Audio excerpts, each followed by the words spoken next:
I'm not quite sure if this Rover 820 has ever been driven in the rain. And it is raining a little bit, and I feel kind of guilty. But let's go and take it for a drive, as promised.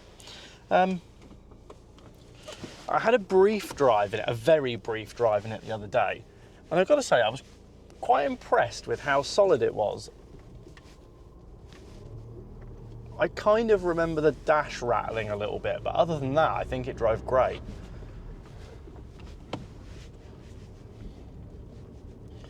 I need to go and get some petrol for the other projects as well, so we're going to go to the petrol station.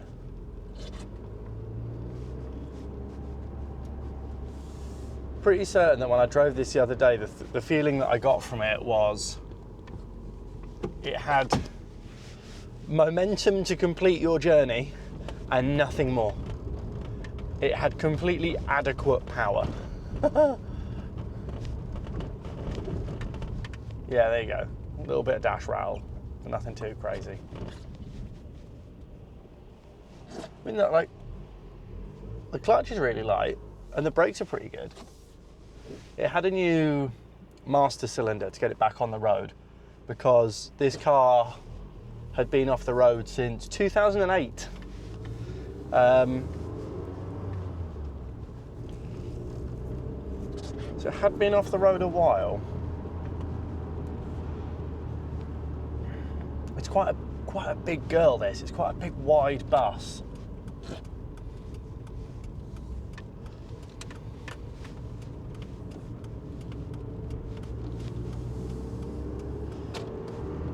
The steering's very, very light. Really light. But I think I remember that from my dad's 216. Yeah, the steering feels very... I mean, I'm doing that and the car's not moving very much. I'm not going to say it feels bad, I'm going to say it feels luxurious. I'm not going to thrash the life off it because that just wouldn't be fair. I've got to say, that drive's really nice.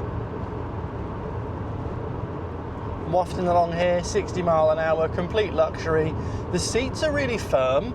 The seats look like they would be soft and squishy and unsupportive. Don't go, you. Oh my God. Is it invisible? That's two people there in a row that have basically gone to pull out on me, then haven't. Yeah, the seats look like they'd be soft and squishy, but they're not. They're really firm, which is quite nice, actually. I'm not in any way, shape, or form. Oh, it's got lumbar support as well. Get in.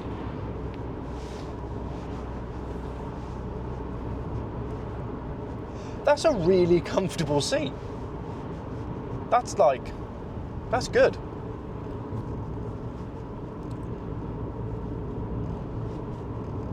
It feels really nice.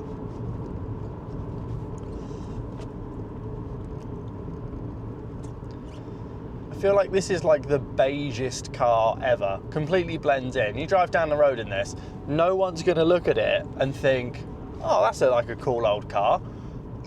But also, like, no one's going to look at it and think that it looks like anything other than a cool old car. It's really weird.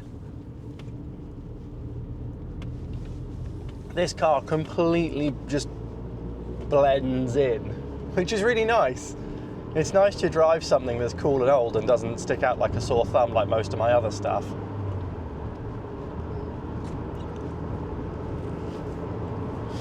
That's bloody lovely.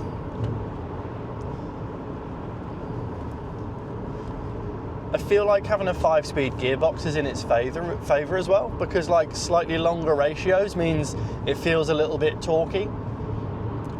And you're not always revving the nuts off it. Like this. You've got very low wind noise as well. I think this is pretty good. Quite a highly rated purchase, this one. I've had a couple of questions on, well, I've had one question, but also somewhere else that I posted the other video of it, I've had a few people say like, that's definitely not a shit box.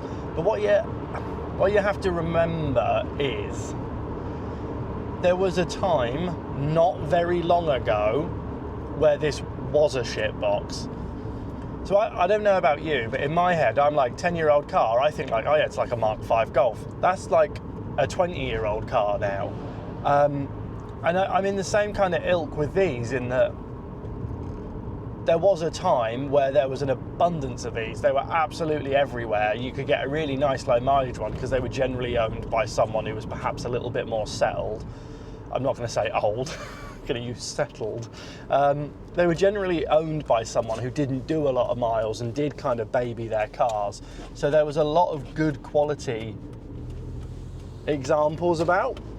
And they seem to have, they dipped and they got really cheap. And I think a lot of them disappeared.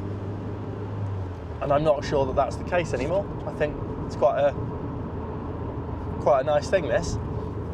If you wanted to jump in a car and, you know, drive it to work and back every day and go to a few car shows at the weekend, this is the one.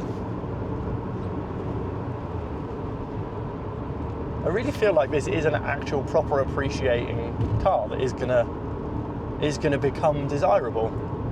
I really like it.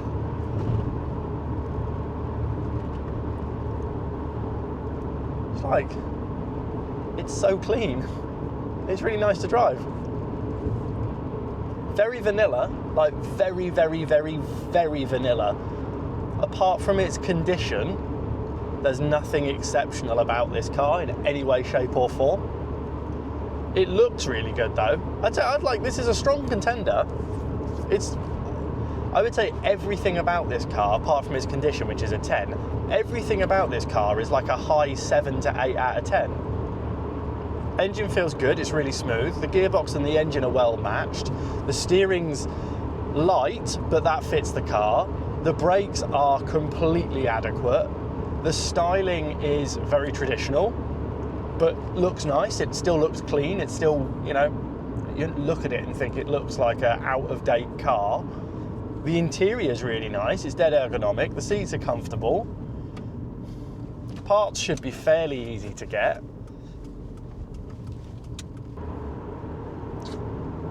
I really like it. I'm going to pull over in a second and swap the camera to a different position. It just tried to die.